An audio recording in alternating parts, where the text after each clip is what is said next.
Stop trashing each other. We don't care. We have another clip here from the CNN town hall last night with Kamala Harris, and I have kind of a big "I told you so" moment. We're going to watch this audience member's reaction and their sort of commentary and maybe a little bit of advice. And I would advise the Kamala Harris campaign to take this into account. Let's watch, and then we'll talk a little more. Privacy or her privacy, That's okay. but to the point. I really felt that, and I really I came out of this feeling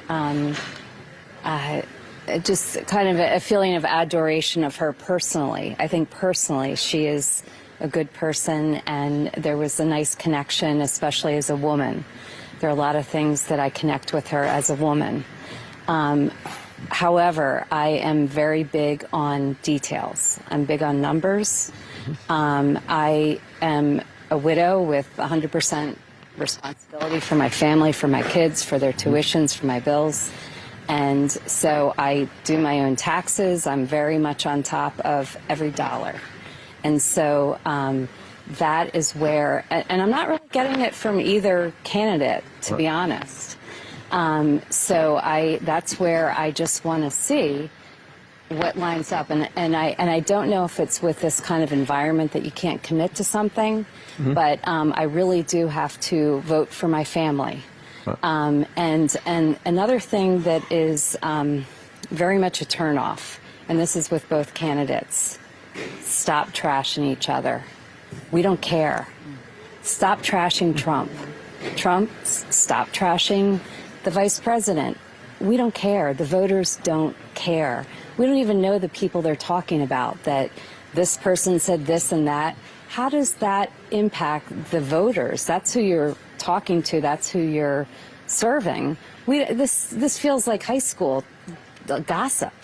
We don't care. We don't want to hear it. You're all nodding about that. Yeah, as someone who's covered a lot of campaigns, I'm not here to take sides. Trump's but about. You know what Trump's about. Okay, that's the point I was trying to get at. Talking about in the sense that if you are her. Yeah.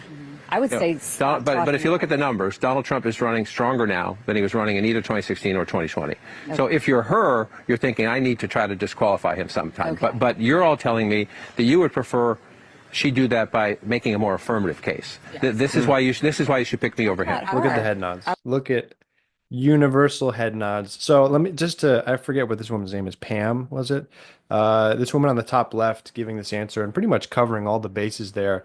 And I made this video reacting last night and honestly pretty much saying the exact same thing, or sort of interpreting what I would think that this sort of swing voter in the middle would be seeing here.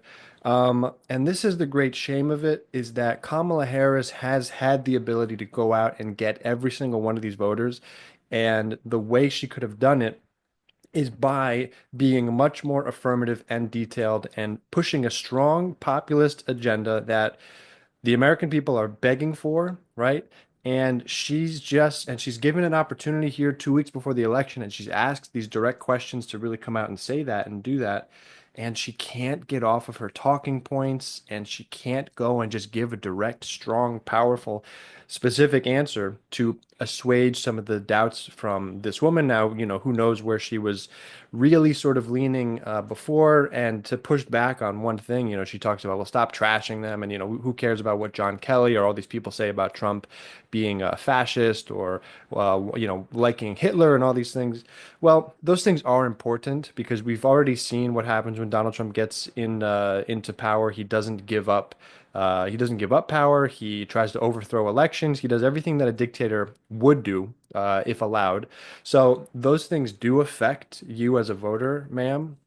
But she's correct in that the perception, or that the people in the middle of the country that hear this stuff, they are not going to be persuaded by that argument. What's going to be much more persuasive is what all of them are just nodding their head about, and give me the most affirmative, forward moving, specific policy agenda that you can to fix this country, to rebuild the middle class that's been absolutely destroyed by corporate corruption in the last 40 years. And she has not been able to articulate that. And unfortunately, in the final stretch here, they're going with this trash Trump strategy that all of them are nodding and saying that they're not really falling for. Although a couple of people here in the panel did say that they are going to go ahead and give their vote for Kamala Harris. I think it was one, two, three people. Again, though, it's like who knows whether or not those people were already leaning in that direction anyway. This gentleman in the middle says he's not voting for Kamala because of he's pro-choice, and that's a religious stance of his probably, and what you just can't really reach through to that kind of a voter at that point if that is their make or break issue. But my advice would be to follow this woman's advice, and you gotta lean into a really specific populist policy, economic policy agenda that's going to actually make people's lives better. Otherwise, we are heading towards a loss to Donald Trump, and that is scary. So it's not over. It is not over by any stretch. It is not too late. I know it's only 2 weeks left, but that is plenty of time to turn it around and to make your final case very, very strongly. I don't know that she's going to do it. We haven't seen those signs yet, but I always am optimistic and I believe in it. So go ahead and let me know what you guys think about this town hall. Did you love it? Do you have commentary or criticisms? And leave me a comment below. And see you guys in the next one.